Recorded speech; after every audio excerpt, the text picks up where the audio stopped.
It's 430 BCE, and Athens is at the absolute peak of its power. The Parthenon gleams white on the Acropolis. Philosophy, democracy, art, and theater are flourishing like never before. Athens is the place to be in the ancient world. And then, almost overnight, the streets fill with corpses. Bodies pile up in temples. The sick lie dying in the gutters, and desperate survivors abandon every law, every custom, every belief that once held their society together. This is the story of the Plague of Athens, one of history's most devastating outbreaks, and one that would change the course of Western civilization forever. Welcome back to the channel. If you're new here, we explore the pandemics and outbreaks that shaped human history, and today we're going back 2,500 years to ancient Greece for a disaster that killed up to a third of Athens' population and destroyed its dreams of empire. Let's dive in. Athenians before the plague. To understand why the Plague of Athens was so catastrophic, we need to understand what Athens was like before disaster struck. And honestly, Athens in the 430s BCE was having its best moment ever. This was the age of Pericles, named after the brilliant statesman who led Athens for over 3 decades. Under Pericles, Athens had transformed from just another Greek city-state into the dominant superpower of the Mediterranean world. The Athenian navy controlled the seas. Tribute money poured in from hundreds of allied cities. Artists, philosophers, and intellectuals from across the Greek world flocked to Athens. The Parthenon, that iconic temple we all recognize today, was being completed during this exact period. Socrates was walking the streets, questioning everything. Playwrights like Sophocles and Euripides were revolutionizing theater. Democracy, still a radical experiment, was actually working. Citizens gathered on the Pnyx Hill to debate and vote on every major decision. Athens had a population of maybe 250,000 to 300,000 people at this time, which made it one of the largest cities in the ancient world. About 40,000 of these were adult male citizens who could vote. The rest were women, children, resident foreigners called metics, and enslaved people who did much of the agricultural and domestic work. But here's where things get complicated. Athens wasn't just enjoying its golden age in peace. In 431 BCE, just 1 year before the plague hit, Athens went to war with Sparta and its allies in what would become known as the Peloponnesian War. This conflict would rage on and off for 27 years and ultimately destroy Athenian power forever. Pericles had a strategy for this war. He knew Sparta had the superior army on land, so he made a controversial decision.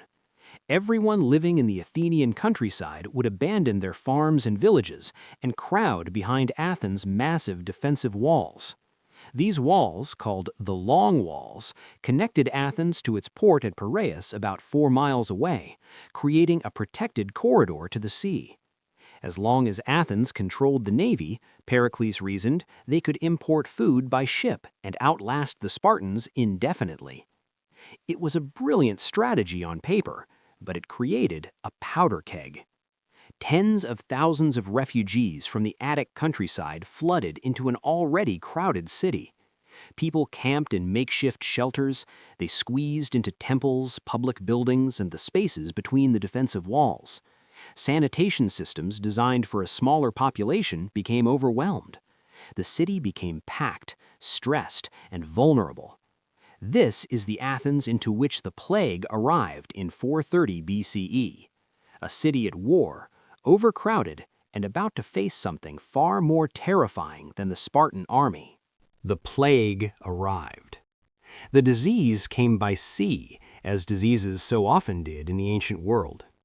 Our main historical source for the plague is the Athenian general and historian Thucydides, who not only lived through the plague, but actually caught it himself and survived. His account in The History of the Peloponnesian War is one of the most detailed descriptions of a disease outbreak from the ancient world, and it's absolutely harrowing. According to Thucydides, the plague first appeared in Piraeus, Athens's port city. Some reports suggested it had originated in Ethiopia, traveled through Egypt and Libya, and then spread to Persia before ships carried it across the Mediterranean to Athens. Whether that geographic progression is accurate, we don't know, but it tells us the ancient Greeks understood that diseases could travel along trade routes. From Piraeus, the plague spread rapidly into Athens proper. And when Thucydides says it spread rapidly, he means rapidly. Within days, the disease was everywhere. Here's where Thucydides becomes incredibly valuable as a source. As someone who had the disease, he describes the symptoms in clinical detail. People would suddenly be seized with violent fevers and redness in the eyes. The throat and tongue would become inflamed and bloody. Victims would develop an unquenchable thirst, but couldn't keep water down. They'd vomit bile. Their skin would break out in pustules and ulcers. Many victims couldn't bear to wear clothes because their skin became so sensitive that even light fabric was agonizing.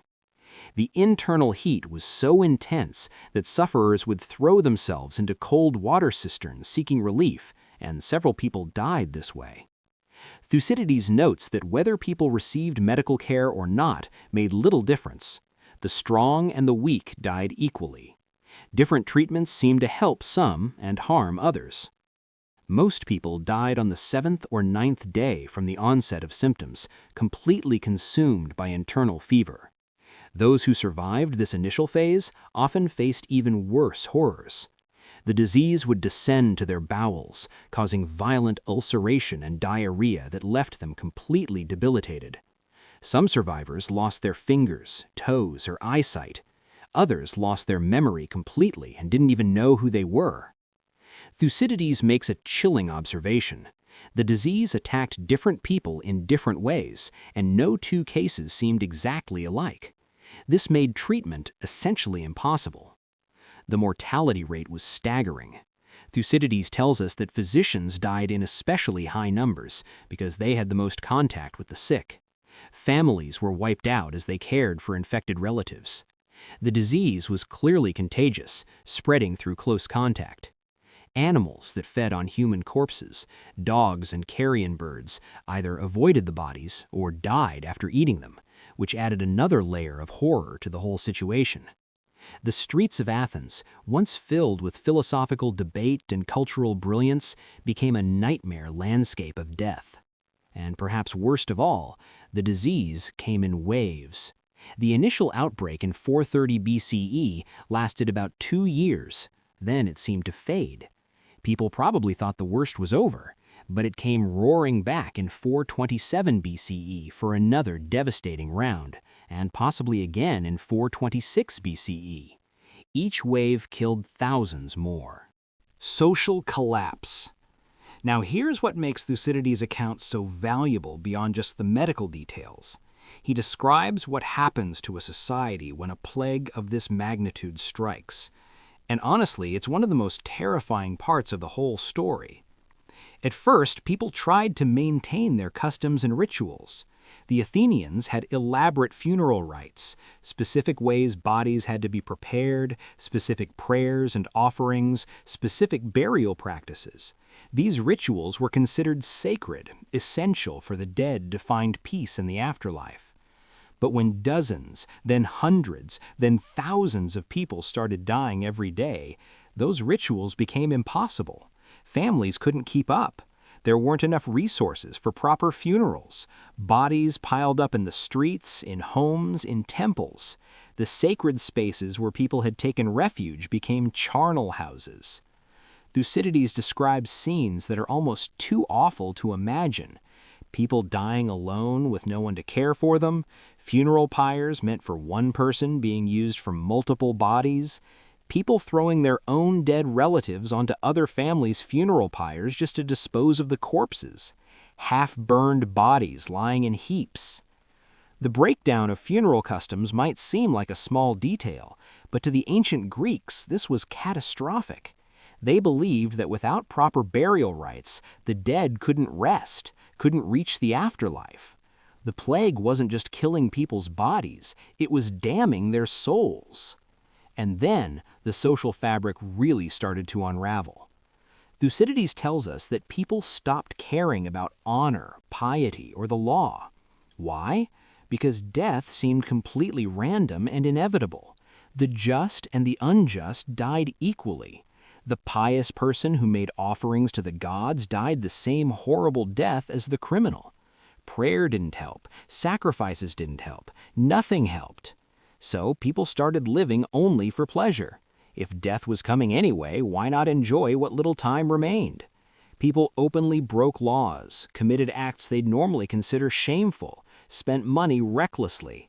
The rich hoarded their wealth uselessly while the poor openly looted. Fear of the gods or human law seemed pointless when death could strike anyone at any moment. Thucydides makes this incredibly blunt observation.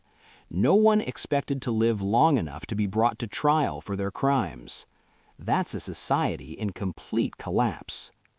Even Pericles, the great leader who had guided Athens to its peak, died in the plague.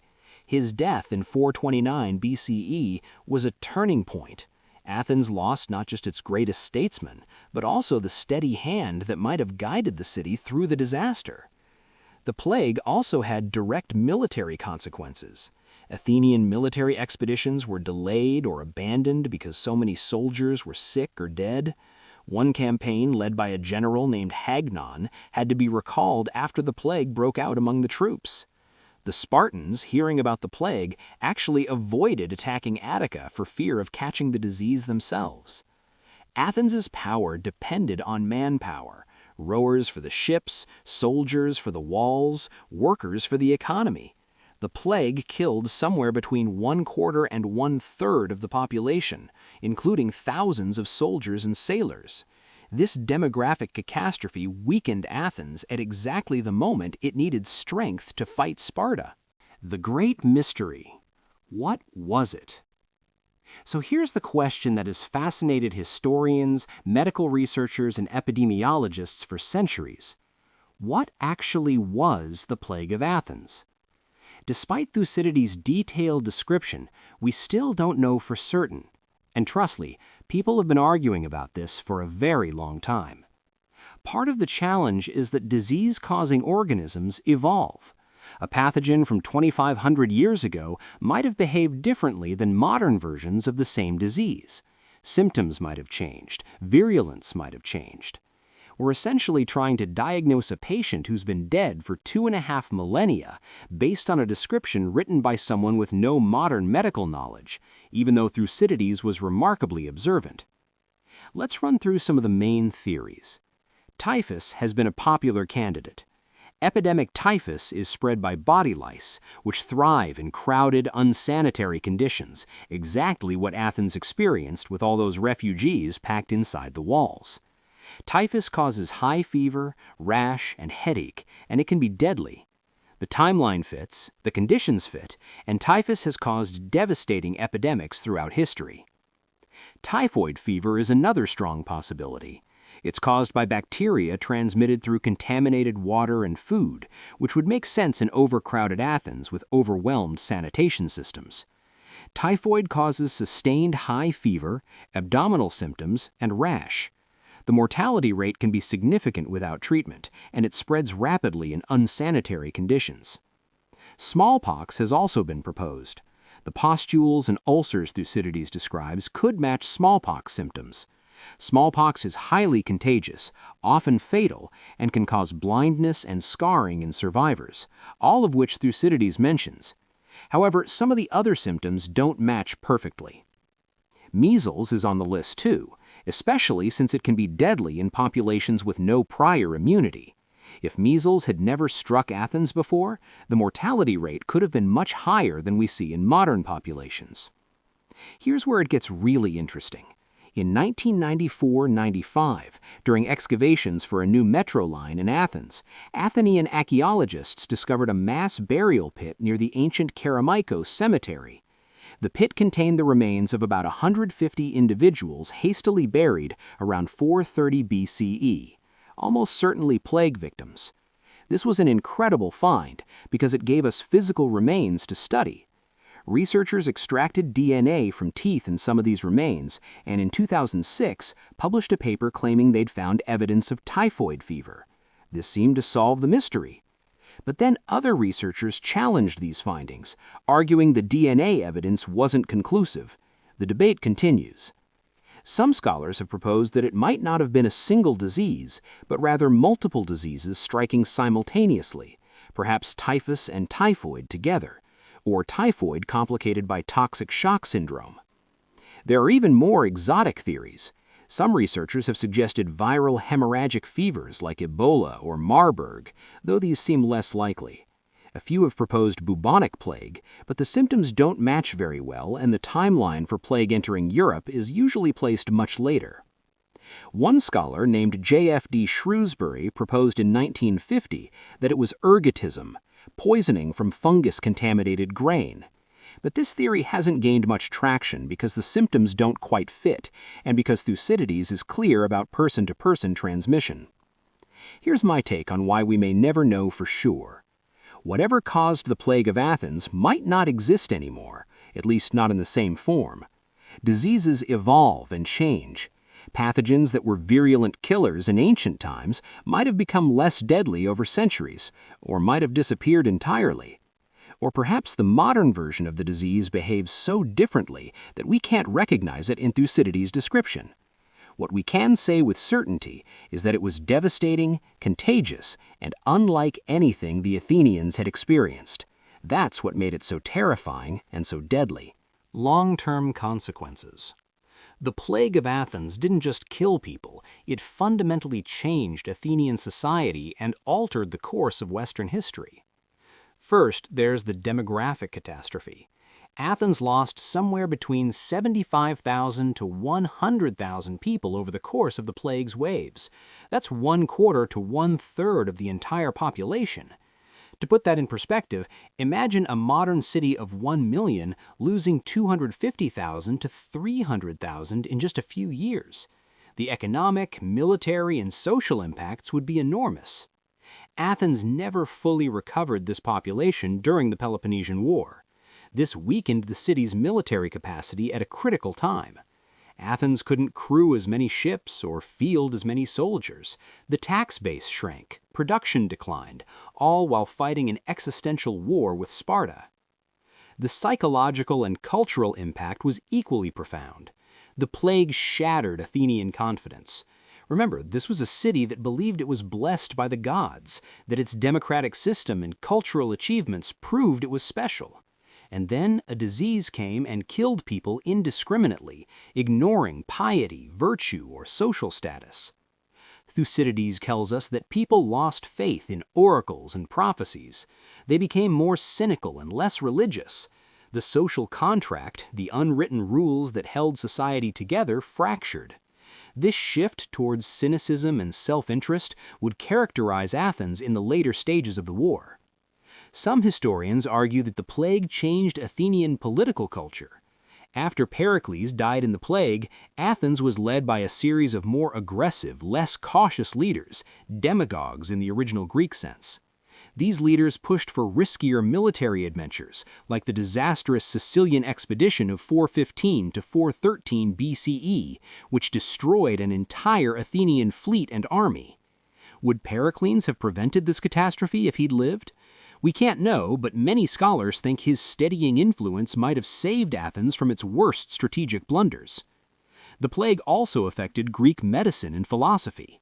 Hippocrates, the famous physician whose oath doctors still reference today, lived during this period and may have witnessed plague epidemics.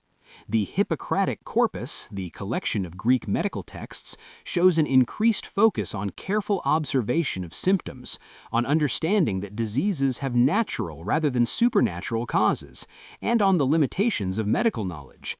This might reflect lessons learned from the plague's random devastation. Philosophically, the plague contributed to the questioning of traditional beliefs that characterized later Greek thought.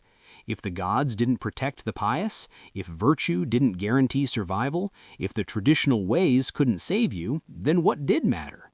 This shift towards cynicism and self-interest helped fuel the sophist movement and the philosophical revolution of Socrates, Plato, and Aristotle. Militarily, the plague contributed to Athens' eventual defeat in the Peloponnesian War. Athens surrendered to Sparta in 404 BCE, about 26 years after the plague's first wave. While the plague wasn't the only reason for defeat, Athens made plenty of strategic mistakes. It significantly weakened the city at a crucial time, and killed leaders who might have steered it better. After the war, Sparta imposed a brutal oligarchic government on Athens called the 30 Tyrants. Democracy was restored within a year, but Athens never regained its imperial power. The Golden Age was over. The 4th century BCE would belong to other powers, eventually including Philip of Macedon and his son, Alexander the Great.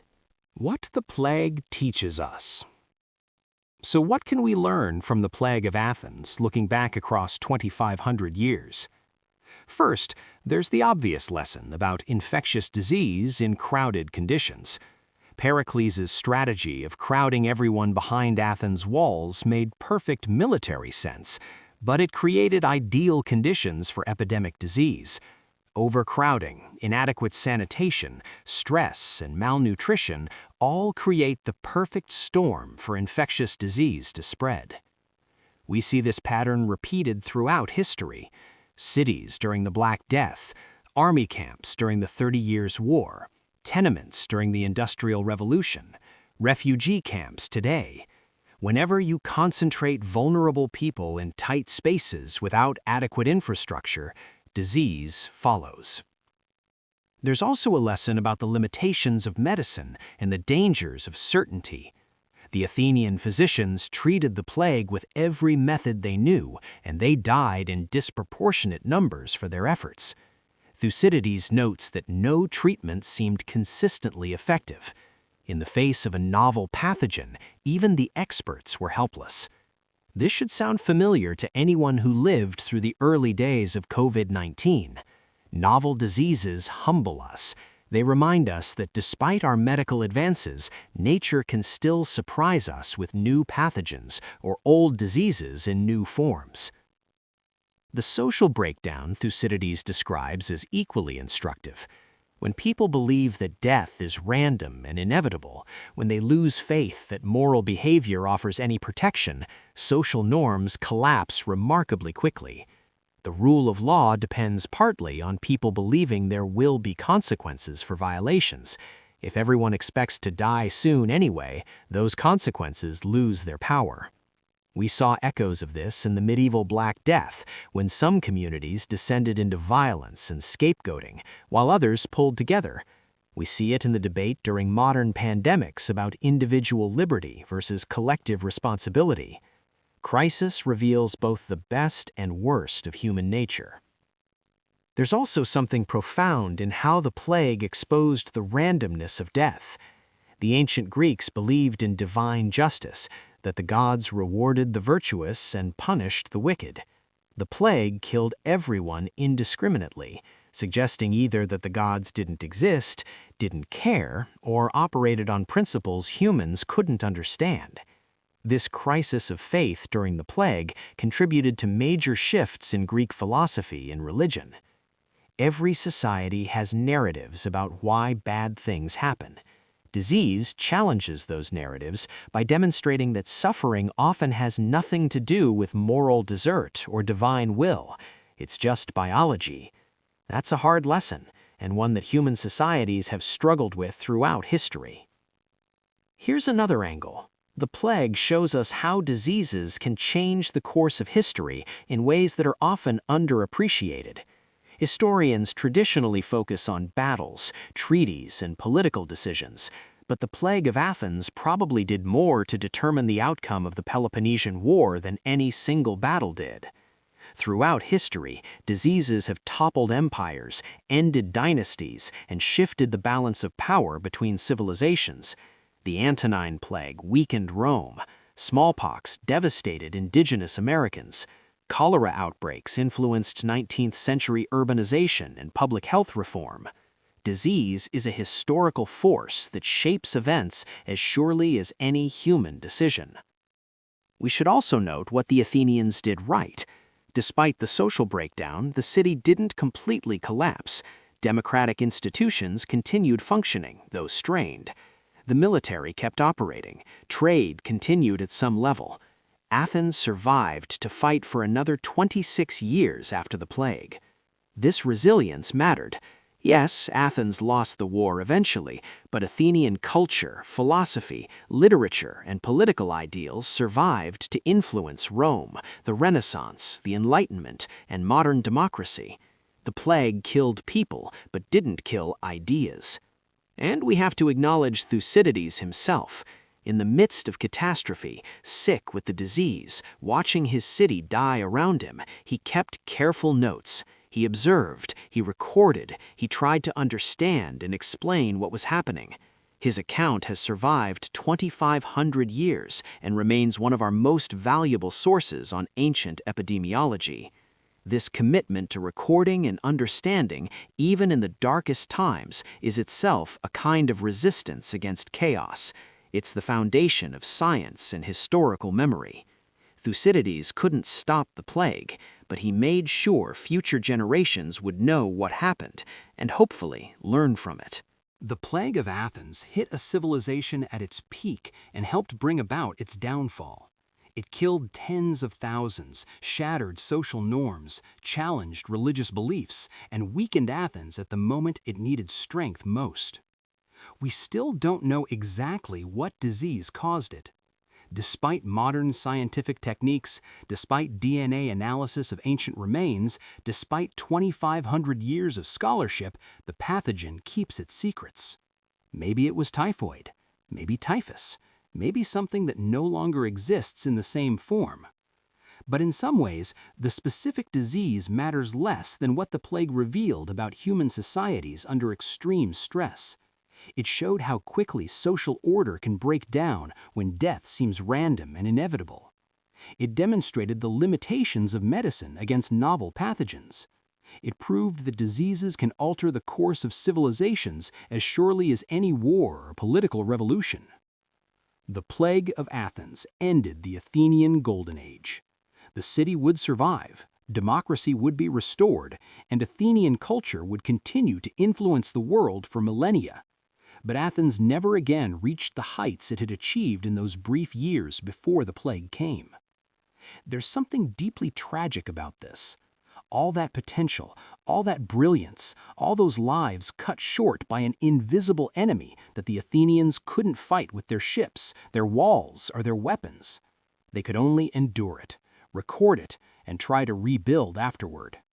That's what humans do, though. We endure catastrophes, we record what happened, and we rebuild.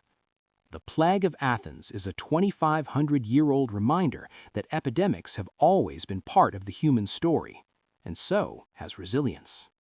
Thanks for watching. If you found this video interesting, check out our episodes on the Antonine Plague, the Justinianic Plague, or the Black Death.